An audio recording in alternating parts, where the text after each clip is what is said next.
যে ভুলে 3টা সিজদা করে ফেলেছি, কি করব মোহতারাম? আবার অনেক সময় এমনটা হয়, সিজদা আমি 2টা দিলাম নাকি 1টা দিলাম, কনফিউশনে পড়ে গেছি।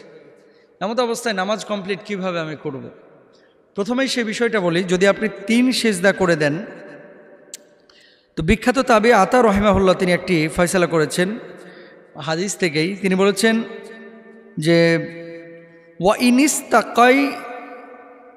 তিনি বলেছেন ওয়াইনিস তাই কন্তা আন্নাকা কদ সাজাদতা ফি রাকাতি সালাসা সাজাদাতিন ফালা তুঈদ ওয়াসজুদ সাজাদাতি সাহওয়ি। আল্লাহ রাসূল সাল্লাল্লাহু আলাইহি ওয়াসাল্লামের হাদিস থেকে উনি পড়াশোনা করে গবেষণা করে স্পষ্টভাবে বলেছেন, যদি তুমি নিশ্চিত হও যে কোনো রাকাতে 3টা সিজদা তুমি দিয়ে ফেলেছো, তাহলে শেষে একটা সাহু সিজদা দিয়ে দাও। অর্থাৎ সালাম ফেরানোর পরে আপনি একটা সাহু সিজদা দিলে আপনার নামাজ আদায় হয়ে যাবে।